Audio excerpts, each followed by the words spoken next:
আৰু অলপ দিনৰ পাছত অসমীয়াই তালি টুকুলা বান্ধি কৰবালৈ গুচি যাবগে লাগিব। মই অসমীয়া যুৱকসকলক কৈছো, যোৱাকালি মোৰ লগত এটা ঘটনা সংঘটিত হৈছে। আজি দুদিন ধৰি গুৱাহাটীত ভিন্ন সমস্যা আপোনালোকে দেখিব পাইছে, যোৰহাট হওক গুৱাহাটী হওক। কালি এজন মানুহে মোলৈ খেদা মাৰি আহিল, মোৰ দেউতাৰ বয়সৰ এজন মানুহ।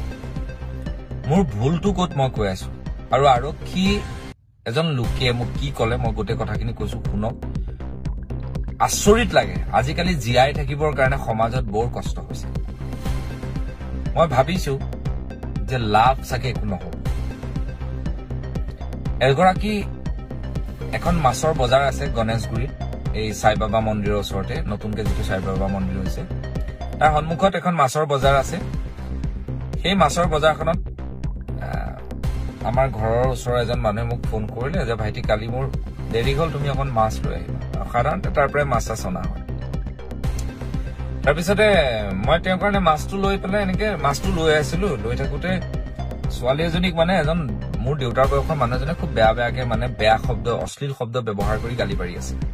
তেতিয়া মই ছোৱালীজনীক কলো, ভন্টি ৰাতি তেওঁৰ লগতো এজন মানুহ আছিলে, তেওঁ এতিয়া হয়তো ভাষ্য সলনি কৰি দিব পাৰে, নাজানো, এইবিলাক ৰাতি ৰাতিৰ ভিতৰত হৈ যায়।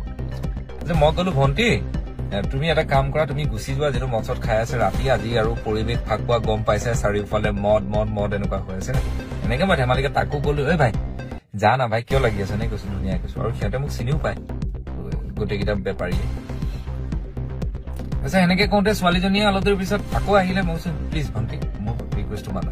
এনেকে ছোৱালীজনী গুচি গল। ছোৱালীজনীও গাত লাগিছে, বেয়া বেয়া কৈছে। তাই ইয়াক কলো, এনেকে নকবি আকৌ বোলো, ছোৱালী মানুহ যা বোলো, মদ চদ খাই ঘৰত থাকগে যা। গ'ল। তাই মই এনেকে পইচাটো দিব লৈছো বাইদেউ গৰাকীক মাছ কিনা। মোৰ পৰা মানে অকমান আঁতৰত গৈ পেলাই মানে মোক বহুত বেয়া শব্দ কেইটামান কৈছে, মানে তেনেকে এনেকে কৈছে। মানে ভিডিঅ'টো চাই আছো, শ্বেয়াৰ কৰি দিব। 3টা বজাত আমি গণেশগুৰি আজি লগ পাম এতিয়া, অলপ সময় পিছত দিছপুৰ থানা সন্মুখত।